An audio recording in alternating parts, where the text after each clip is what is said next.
Yeah. Welcome to the mothership, y'all. Welcome to the Ricky Jones Show with 12 Mr.FtC, the most conscious, realest ride in the universe. Broadcasting to you from 22,236 miles above the Earth's equator. As always, my man 12 is at the helm, flying us to frontiers where no one has gone before, even them cats on Star Trek. Holla at your folks, 12. I'm so glad you're here with us this morning. This might be one of the most important shows we've ever done because this show is about you and how to protect yourself. It is incredibly important. It is about being a responsible citizen in a free society. Catch 12 is always Monday through Friday from 6 to midnight with FTC Radio right here on the beat. Ride with us every Sunday morning at 10. Broadcasting from the mothership. Listen anywhere in the universe live on the iHeartRadio app and anytime to the podcast available to you free of charge on the Beats website, or you can just go to rickyljones.com, my show page, and get that as well. If it ain't enough for you, you can also watch videos, read books, articles, all of this stuff that I put out if you want to really go crazy. If you got questions, show beef, threats, hate, or love, hit us up on Facebook, or at least me on Facebook. 12 has exited Facebook for some reason. I think because the Russians were trying to hack him. And you can follow us on Twitter, me at Dr. Ricky L. Jones, 12 at 12 Mr.FtC, or at the Beat 931. I will neither confirm nor deny those allegations. Of the Russians hacking you. Love us or hate us, we'd love to hear from you. We might even bring you aboard the mothership. On today's show, we asked the question, and we have asked this question before, should black people arm themselves? If so, how can they do it responsibly? And we tell you why the NRA may not help us. We're going to have our dear brother, Air Force National Guard Staff Sergeant Aaron McGahee, the owner of SPARC Weapons Training, a firearms academy, to talk to you all things weaponry today. I'm very excited about this. I am as well, but maybe for different reasons than you're excited. Why would our reasons be different? Because your mouth is foaming at the thought of violence. Well, no, and see, here is the problem. 12 people. Whenever after Charlottesville, this was the genesis of this conversation. For those of you who are new riders to the mothership on the Ricky Jones Show with 12 Mr.FtC. Again, one part of the 12 Jones Consciousness Collaborative, because we do so much together and apart. But it's all about education. People got upset after Charlottesville because I said I thought that every black man, woman, and child who was old enough should arm themselves. I agree. As American citizens, I thought that they should take advantage of their Second Amendment rights. And people got upset. Why? I don't know exactly. I do think, let me walk through history a little bit. Because again, on the Ricky Jones Show with 12 Mr.FtC. More preservation. We always try to do what, 12? Preserve history. We try to preserve history. No added ingredients. No added ingredients. We try to preserve history. Those of you who are listening to us, who are American citizens, we would imagine that most of you are American citizens. If you are not an American citizen, don't tell anybody that you're not, because they got ICE units out there hunting immigrants down, at least brown immigrants. I don't think they're hunting people from Poland or Canada or Britain down. But if you are from Mexico, if you are from anywhere where people are a little darker, they will hunt you down. And if you are black, maybe the Constitution does not apply to you in the same way that it has others. Why do I say this? America 12, historically, is full of strange little contradictions. The Declaration of Independence said that all men are created equal, right? Correct. But not really. The country was still kind of having slavery going on, was still persecuting Native Americans. When they talked about men, they weren't talking about it in a gendered way, right? They were talking about mankind. Women still were held in a subservient position in the society. It was a very strange thing. Then there are these strange little anomalous periods in American history as well. I mean, a lot of people don't know the black people were actually given the right to vote in 1870 with the passage of the 15th Amendment, but not really. In fact, voting has been a strange thing. When the country was originally founded, only property holding white men could vote, not even all white men. But as the franchises extended, yeah, that's right, even all white men couldn't vote at the beginning. So it was an elitist establishment from the beginning. Kind of like the University of Louisville now. It is an establishment run by... Excuse me. We got to make a rule. Because I told you my affinity for the University of Louisville. Yes. I was born, put here for the University of Louisville. So the same way that I respect Your views on the president, we'll call him Orange 45. It will now be University 6. University 6. I think that is more appropriate. And I know there are people who are tuning in this morning to the Ricky Jones Show 12, Mr.FtC, right here on 93.1 The Beat and the iHeartRadio app, thinking that we were going to have some long conversation about Rick Pitino, Tom George, and University 6. We are not going to have a long conversation about that. In fact, I don't know if we will ever talk about University 6 again around this subject, because University 6 now is run by a board of trustees that was appointed by Governor Matt Bevin, and they are functioning in a Vladimir Putin type of Russian way. And I'm very serious about this. There's a small number of leaders, quote unquote, at University 6 now who believe that they're the only people who should know, think, and decide. It is a fundamentally undemocratic space, right? It is an undemocratic space. It is not the way a free society should function. Brother Aaron McGahee, Aaron, will be with us later telling us how you should function in a free society. It's not happening at University 6. Back to history. So as Forrest Gump said, that's all I got to say about that. Back to history. So black men are actually given the right to vote in 1870 with the passage of the 15th Amendment, and it took another 50 years until the passage of the 19th Amendment in 1920 for white women to be able to vote. So you have these strange things that happen in American history that are very contradictory, these anomalous moments, right? This country has also always been fascinated with guns. In 1791, the Second Amendment was passed. It granted people, the American citizens, the right to bear arms. And certainly there have been arguments around whether or not black people were citizens or not. But I think we are now. I'm not sure. But we run into other strange contradictions. In 1871, the NRA is founded, 12, the National Rifle Association, which was big on training people in weapons use and a number of other things. And these have been pro-gun folk. And as they moved into the 20th century, have been people who have a very strong political lobby, well-funded, and has usually been against gun control for whatever reason. Even after the massacre in Las Vegas recently, people said, well, the NRA now come out, for gun control, and they have not, except in some anomalous situations. One being in the great state of California in 1967. What happened? When the governor of the great state of California, there was a man who would go on to become president of the United States, and the NRA would endorse him. In 1967, there was an act passed in the great state of California called the Mulford Act, which banned open carrying of loaded firearms in the state of California. Now, then the NRA supported then Governor Ronald Reagan in pushing the Mulford Act through. The question is why? Why would this powerful lobby that is consistently against gun control come out for it in this case? The answer is simple. In 1966 in California, an organization called the Black Panther Party for Self-Defense was founded. And these brothers had the crazy idea of marching around the streets of California with weapons, marching near or even in federal buildings, which was not against the law at the time, exercising their Second Amendment right with weapons. And Governor Ronald Reagan and the NRA decided to push the Mulford Act through to ban this activity. I'm sure this had nothing to do with race, but these are strange things that happen. So why people get upset? It is an amazing thing when black people start talking about arming themselves, just like the Black Panther Party, for self-defense and to behave as responsible citizens. People get upset. Oh. What happened to the Bundys then when they took over that federal property? I don't know. That was illegal and people got upset, but I don't think they killed them. Why are you looking perplexed again, 12? Look, man, I don't know everything, 12, and I'm sure that the Mulford Act had nothing to do with race.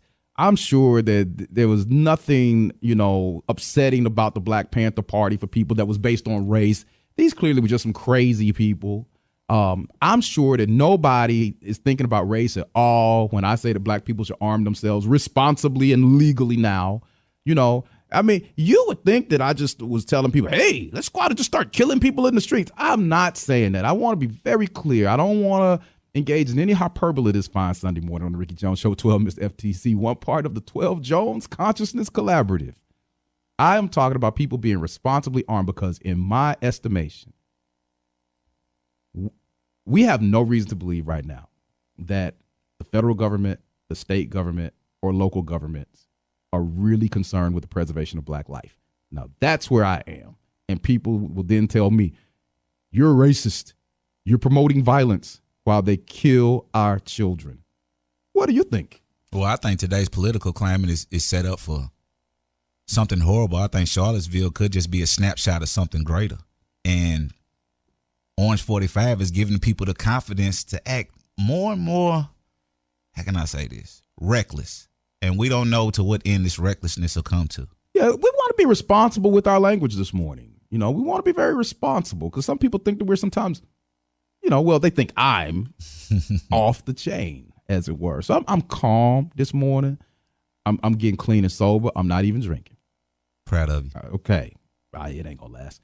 But, you know, it is a very serious question when you see Charlottesville. And this is what brought this to mind. I mean, these people were marching through the streets of Charlottesville armed to the teeth.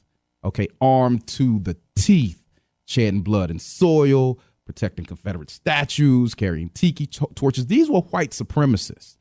And to say to an aggrieved, threatened population, people of color, Jewish brothers and sisters, all of these people, right, who are American citizens, that maybe we should explore the Second Amendment and arm ourselves, and then folk gonna say, oh, well, you're violent. Come on, man. I don't know how much water that carries. So we're going to have Staff Sergeant McGahee with us to talk. I mean, a man who is not some donut-eating police officer who can't run a quarter of a mile. Wow. I mean, this brother is fit. He is mentally fit. He is physically fit, and he knows what he's talking about, and he's more sane than me. So what y'all want? Y'all want me training people? Or you want him training people? Anybody but you. Y'all please join me in Atlanta next week. We have things coming up on our docket. We already had the Great Sister Strut event by iHeartMedia 12, which you were a part of. How did that go? It was wonderful. Weather turned out to be very nice. Shouts out to Angela Yee for coming down from the Breakfast Club and representing. You were also with another Breakfast Club representative. Yeah. Two gods came together. My man Charlemagne the God and me, the king of the gods. Who, Charlemagne? No, I'm the king of the gods. I'm taller than him, so I'm king. I'm king. And if he ever tries to take that from me, I will behave like Zeus. It's my Mount Olympus, brother. But, hey, very intelligent brother. Very good session with the folks at the University of Kentucky. Thanks to Charlemagne the God, another iHeartRadio personality, who was doing great things. So I will be at the Southern Regional Education Board Conference on October 27th. That's this coming Friday, speaking in Atlanta at the Marriott. The brothers from the projects would say the Marriott Marquise. It's actually the Marriott Marquis. The S is silent. So if you're one of our listeners in Atlanta, please join me at the Marriott Marquise for the Southern Regional Education Board Conference. Where you going to be this week, 12? You going to be anywhere exciting? Why you laughing at me all the time, man? You really think I'm crazy? Nah, we're just gearing up for the rest of our community push going through Thanksgiving all the way through Christmas. So yeah, some things lined up. Yeah, that's what we're doing. We are firmly into season 2 of the award-winning Ricky Jones Show with 12 Mr. FtC. And real soon, Ricky, I'll be putting together and I'll be promoting my registered voter campaign too. Yes. I'm going to be working real hard to get people registered to vote because not going back to the University 6 situation, but to all those people that are hurting, grieving this morning, that all could have changed with registered votes. We are trying to arm people, 12. We're trying to arm them mentally. We're trying to arm them historically.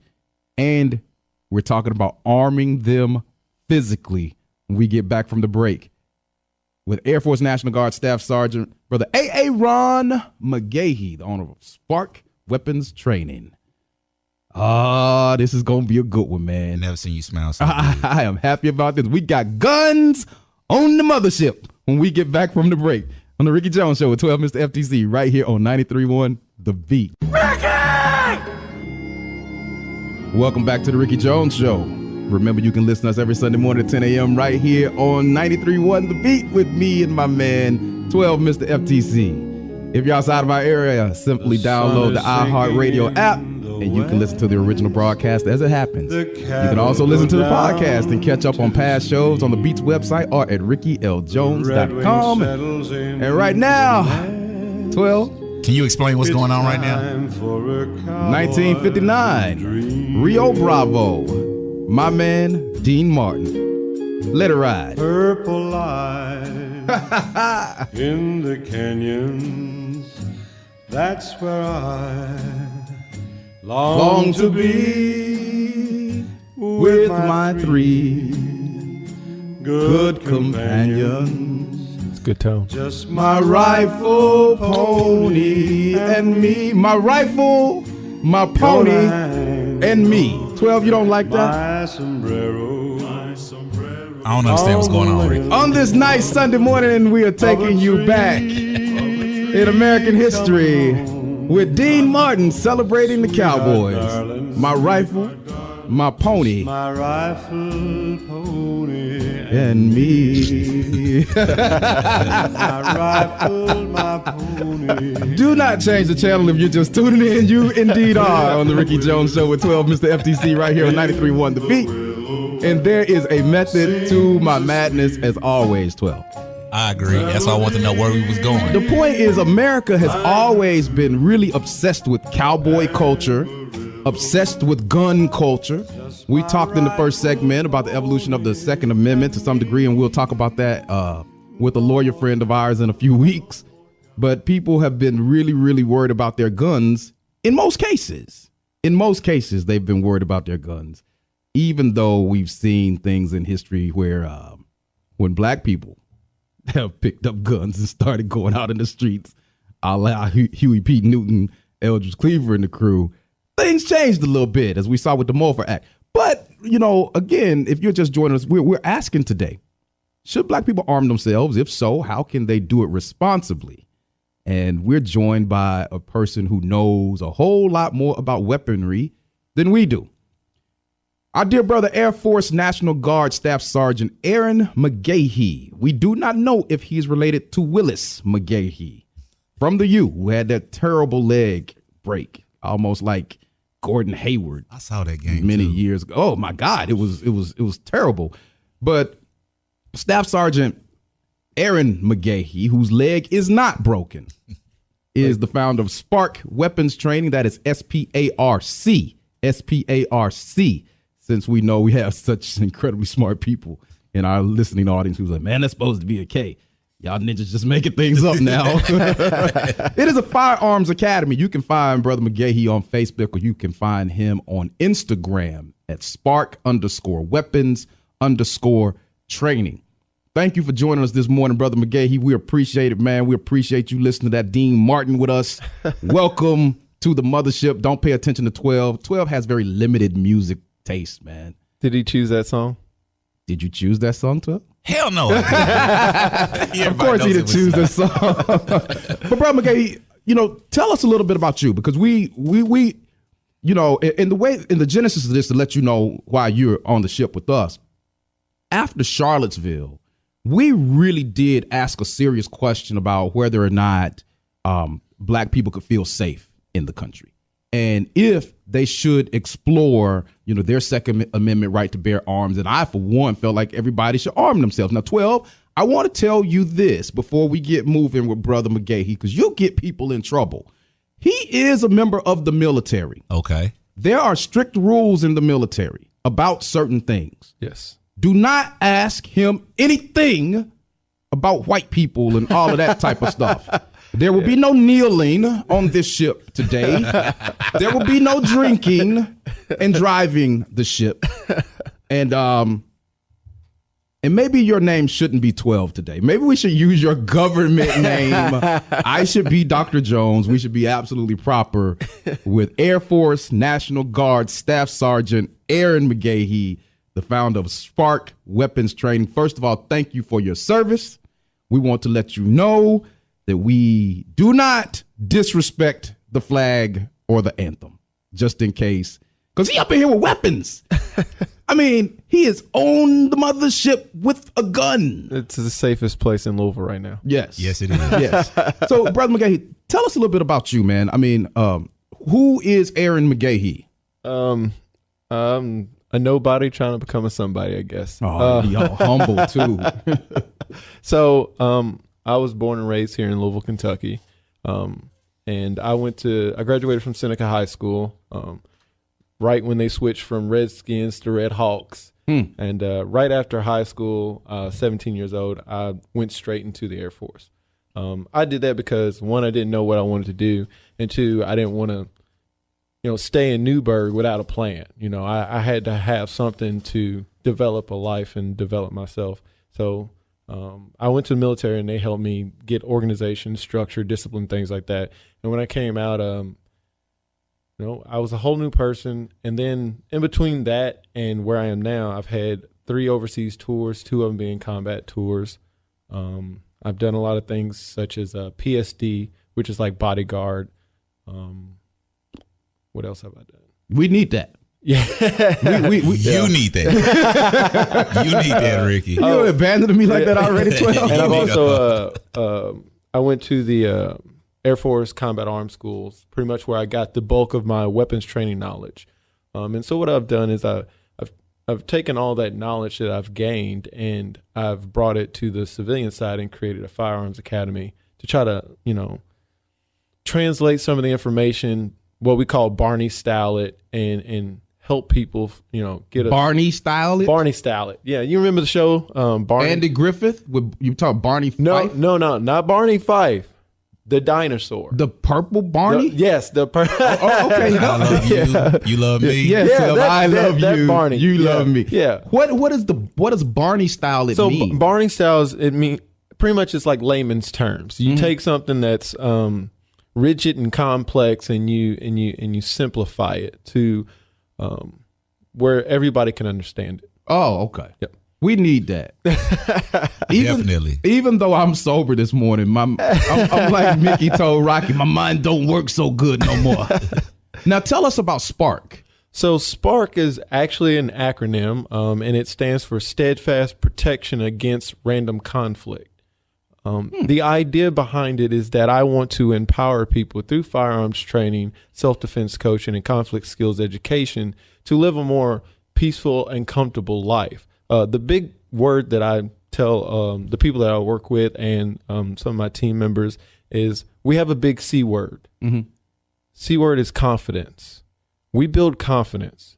I was talking to 12 earlier about, being a member of a free society or being a free citizen in this society. It means you're on your own. That's what it means. So your defense is up to you. I agree. Your education is up to you. Mm-hmm. So you'll take a inventory of things that you are prepared for in case this beautiful, great society that we have going on right now falls apart, that you can be prepared. Like, do you know how to use a bow and arrow?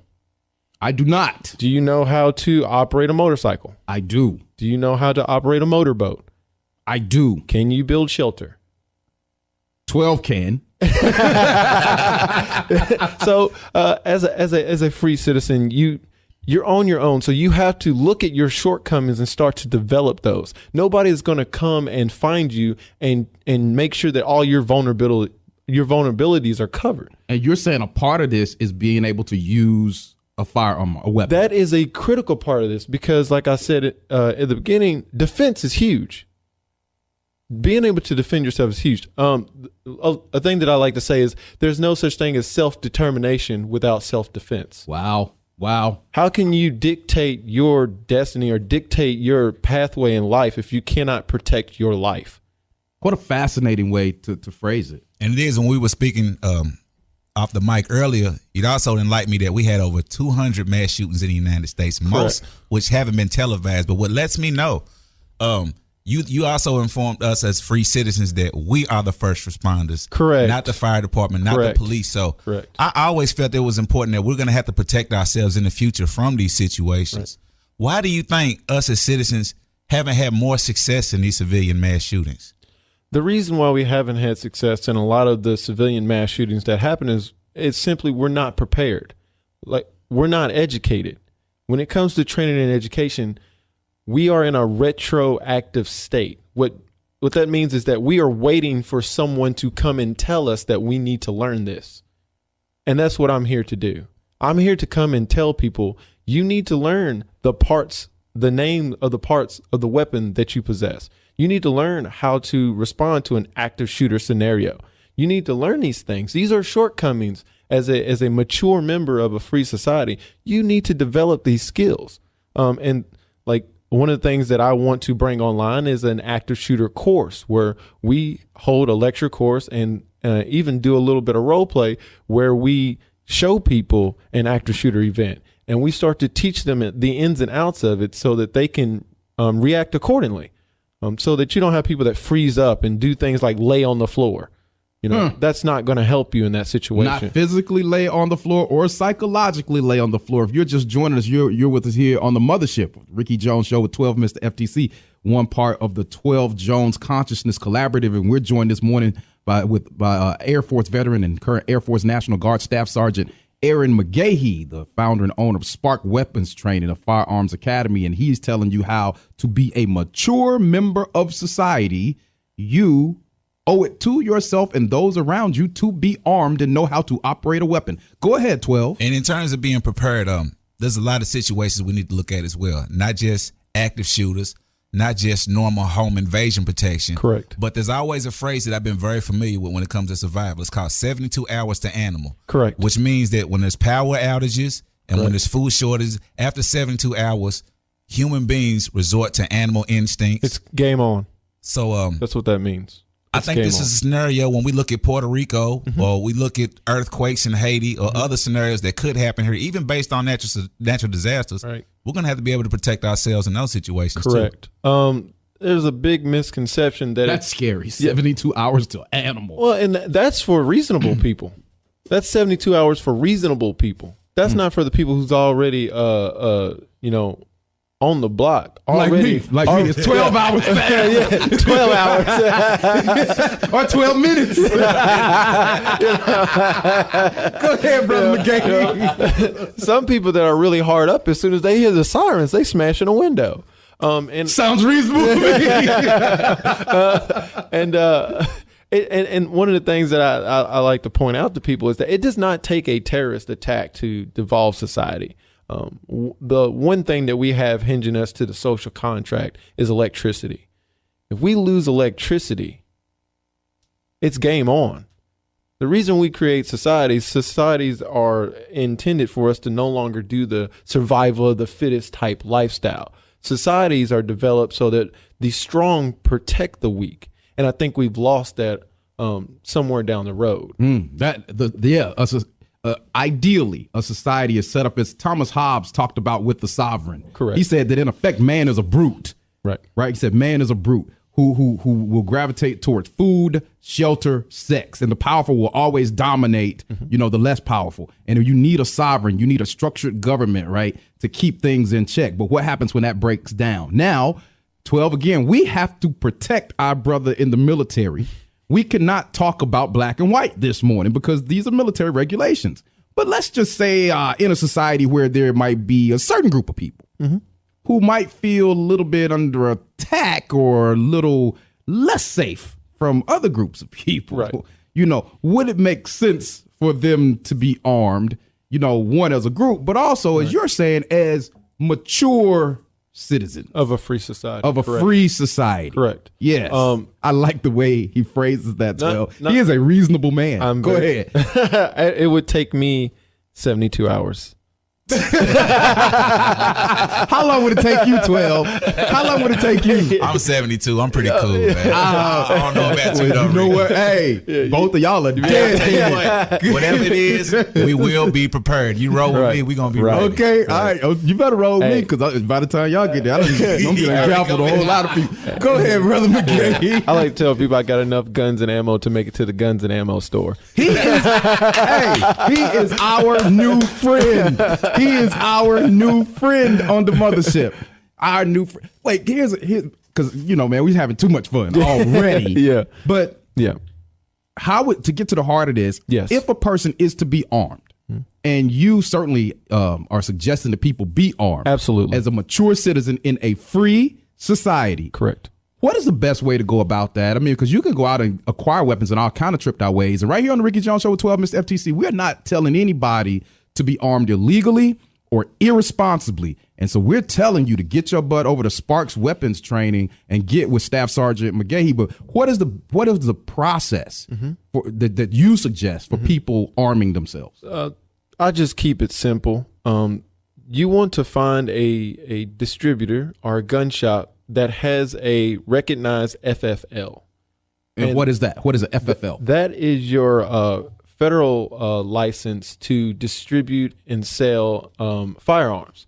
Now, you want to make sure that, because from what I'm hearing, there are some shops popping up that don't have these, and they're just selling guns and, claiming to do background checks and things like that. You want to vet your person that you're buying the weapon from, because once you make that purchase, you're just as culpable.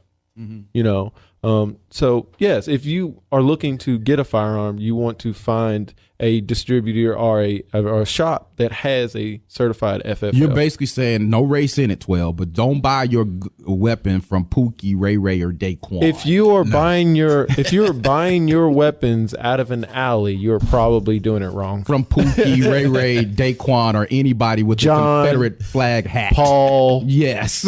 Shit. How do you feel about people buying weapons from gun shows?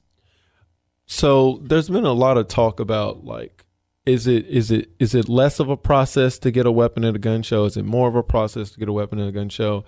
And I have not gone into the weeds on how you do that, because I go to a gun shop has a recognized FFL and I get my weapons from them.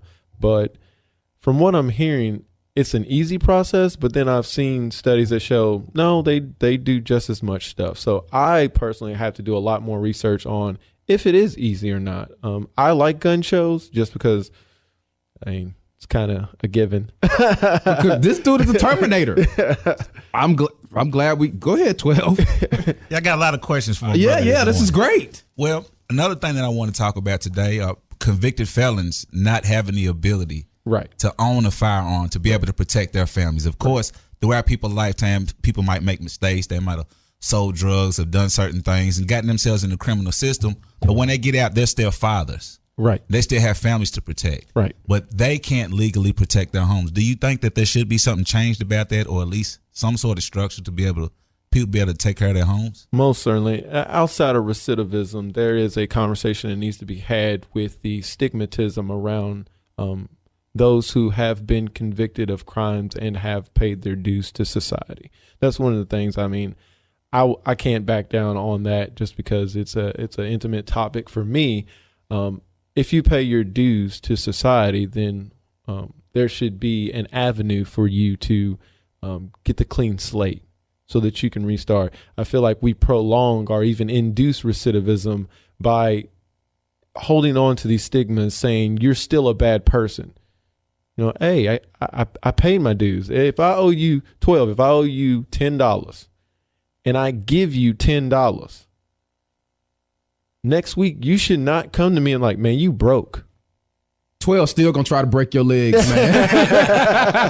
Cause the way he functions is like, yo, if I loan you $10, you owe me $20. That's the way interest working in his mind. If I loan you, I own you. Hey, that's the name of the game. But that's a great point about people paying their dues, man. I mean, we live in a country which will still try to deny people their right to vote. Right. After is it corrections or isn't it?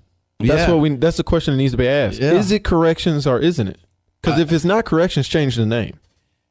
Folks, we are joined this fine Sunday morning by Air Force National Guard Staff Sergeant Aaron McGahee. Aaron. Story of my life. Aaron got a lot of guns, boy, and I like it. I like it. You know, so he is talking to us about how, one, why you should own weapons as a mature, responsible citizen in a free society, and also telling us the best way to acquire those weapons. When we get back from the break, 12 and I will go down the road of asking Staff Sergeant McGahee, my new bodyguard, on how you should be trained to use weapons in this free democratic society. Right here on the Ricky Jones Show with 12, Mr.FtC on 93.1 The Beat. Keep riding. You added democratic. Yeah. Ride with the mob, hamdulillah. Checking with me. 12, I'm trying to let stuff like this go, man. It ain't working. It's not. It's not working. Welcome back to the Ricky Jones Show with 12, Mr.FtC on 93.1 The Beat and the iHeartRadio app. This fine Sunday morning, you can listen to us every Sunday morning at 10 a.m. And you can catch the podcast on the Beach website or at RickyLJones.com. It's one part of the 12 Jones Consciousness Collaborative. We've been talking about guns this morning, but responsible gunplay with Air Force National Guard Staff Sergeant Aaron McGahee. Aaron in the house. The new Chief of Security for Planet Freedom and the founder and owner of SPARC Weapons Training. You can reach him on Facebook or Instagram at SPARC_weapons_training. And man, the conversation with this brother has been so incredible, you know, because he's a philosopher. What were we talking about, 12? I had to get a drink, man. I had to put on my glasses. Right. I tried to make it through the whole morning without drinking, but I had to get my drink so I can think and my glasses so I can see. And I mean, he was up in here talking about Plato. He said Plato was an OG. Yeah, us and Socrates. Was a hoplite. And he was letting people know when he was philosophizing, he was like, hey, I ain't just philosophizing, I put these hands on you. OG Plato was about that life. Yeah. So you just joined us again. You can always go back and listen to the podcast, catch any part of this show that you missed with brother Aaron McGahee, as he was talking about the proper way to acquire weapons. And brother McGahee, we want to start off this right now about how people should be properly trained. Correct. And now I'm certainly saying, and I think 12 would agree, that we're telling you all right now, right, that, and we don't really advocate for many businesses. That ain't what we do. We don't have sponsors because everybody's scared of us. But go to SPARC, SPARC_weapons_training. If you need weapons training, you need to go there. What's the proper way to be trained? The proper way to be trained is to find somebody who knows what they're doing. Yeah, don't find 12. Whoa. 12 be holding his gun like the boy on Menace to Society, all sideways because it looked cute. Nah, 12 is actually pretty good with weapons. Go ahead, brother. It's funny. I actually did that one time we were training. I wanted to see the effectiveness of holding your gun sideways and trying to hit a target. And we did a move, shoot, communicate, and the entire time I held my gun sideways, I didn't hit anything. Of course. Yeah. I didn't hit nothing. As a conspiracy theorist, I always thought that shooting motion was put in the movies to train people the wrong way. Mistraining and miseducation. I mean, if you notice, not being funny, but seriously, there are a lot more people that get shot than get killed. And a lot of the wrong people get shot because people don't know how to shoot. Right. They got no discipline. I agree. And look, to be serious with y'all, this might scare some people. You all don't know this, but I did go to the U.S. Naval Academy where I was trained with 9mm, trained with M16s, trained in hand-to-hand combat, everything from boxing to judo. Man, I'm about that life, bruh. It makes sense. And you talking about 72 hours to animal? Your Luke Cage attitude makes total sense. I'm just letting you know. So you say find somebody that knows what they're doing, brother McGahee. Knows what they're doing. So we all can shoot on this ship is the point. We are all dangerous black men, and two of them, it'll take them 72 hours to go animal, and I'm an animal every day, all day. Go ahead, brother. So, I mean, we have a lot of people that come to the company, that come to the courses, and we had a single mother with 2 children, and she just wanted the training so she could feel safe. And she has an uncle who I believe is military, and she could have easily gone to her uncle, but go into a family member, that's an unstructured environment for learning. So there's things that could be skipped. There are things that, may not be covered. Some things may be included that have nothing to do with training. I mean, as conversations go, they can go off on tangents, and you do not want that in a training environment, because you don't want to walk away from the environment feeling like you didn't learn anything. So the best way to go is to find someone who knows what they're doing, because it is the Wild Wild West when it comes to weapons instructors. There's no real regulation on becoming a weapons instructor. You just pretty much have to know what you're talking about to get people into the courses and get them trained up. Now, there are two groups of people in our population that I'm very concerned about. Okay. Our single mothers who have to protect their homes. Correct. And our growing nursing population who is out late at night, Yes. early in the morning, in the dark, Yeah. always having to face possibly getting raped or attacked by someone bigger, stronger than them. Do you have any type of training for these women? I do. We are actually developing right now a women's self-defense course called Roses with Thorns. Yeah. So this course is specifically designed for women in hand-to-hand combat, and it's a pragmatic class. So you will walk away from one session with the ability to defend yourself, and you will also walk away with the big C word that I always talk about, and that's confidence. And pretty much like a gist of what we go through grabs, we go through releases, we go through strikes, we go through counter strikes, we go through knees, kicks. And these are things that's geared more towards an individual who's being grabbed and the individual that wants to get away. See, we tailor this. We don't train a 90-pound woman to stand up to a 200-pound man and go fisticuff. In the movies, that's cool.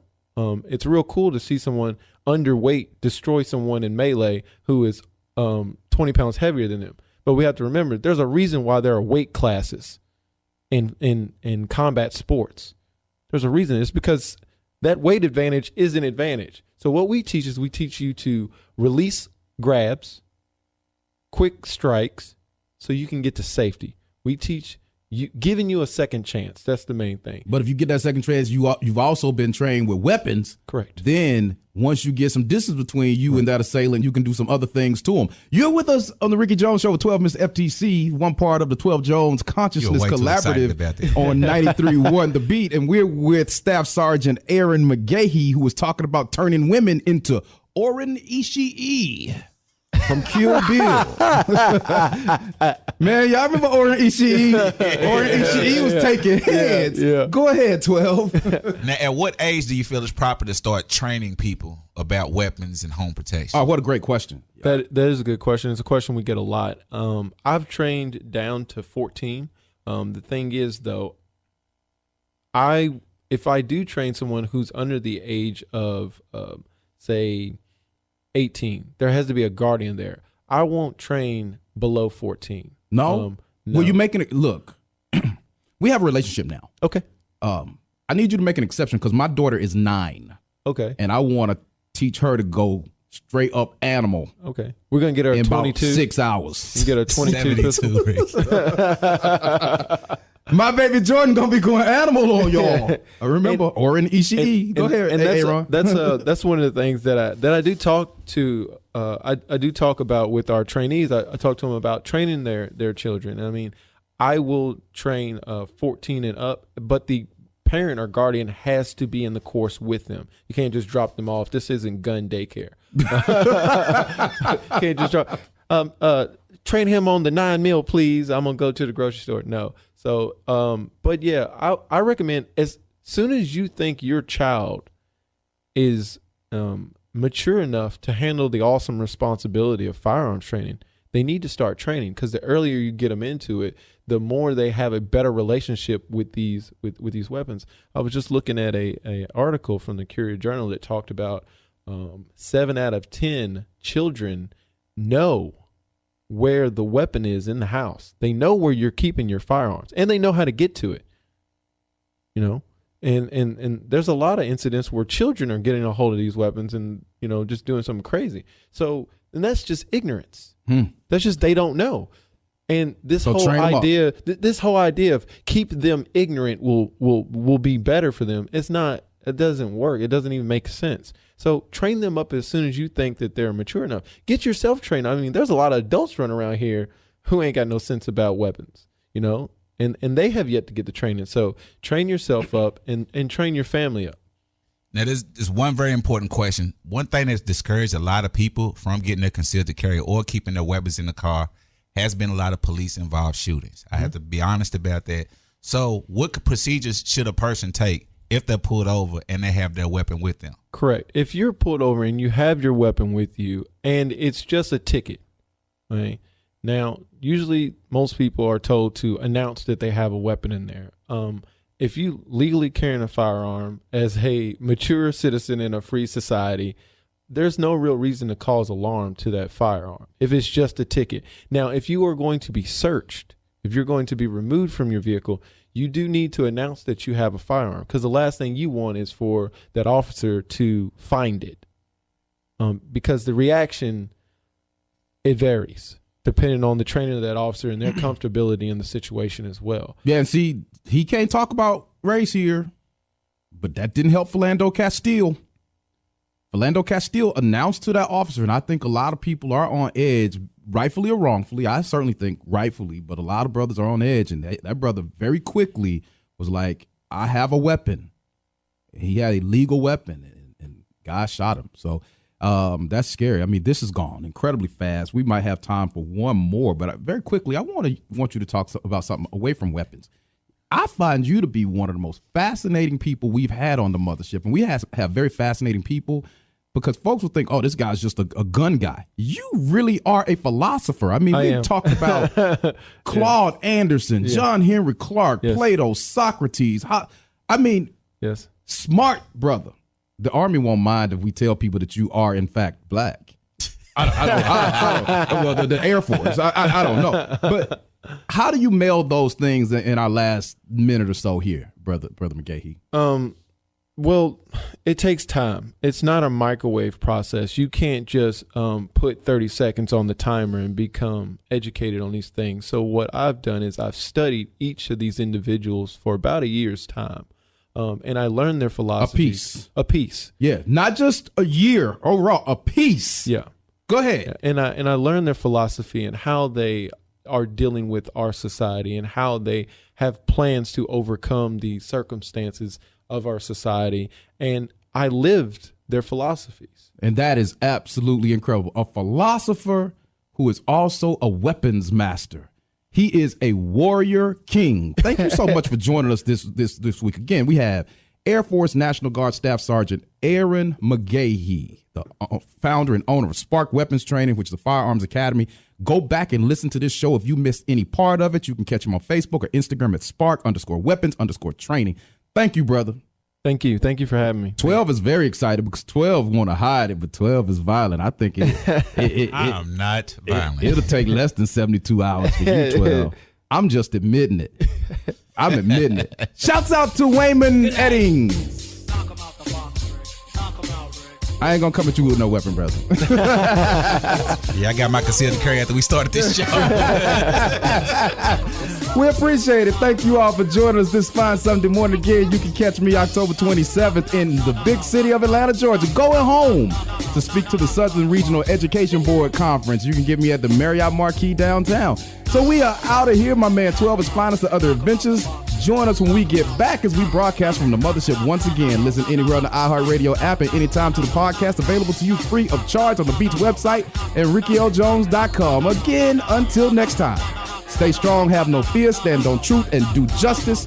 Most importantly, do not leave the people in the hands of fools. Why are you looking at me like that, 12? I just want to say thank you for everybody that supported you in Lexington, Kentucky yesterday, and everybody that supported Sister Strut at Shawnee Park. Yeah, Sister Strut, my man, Charlemagne the God. There were two gods together. I have respect for all the gods. Charlemagne and who? Me. I respect all the gods. You the God Gods father. respect each other.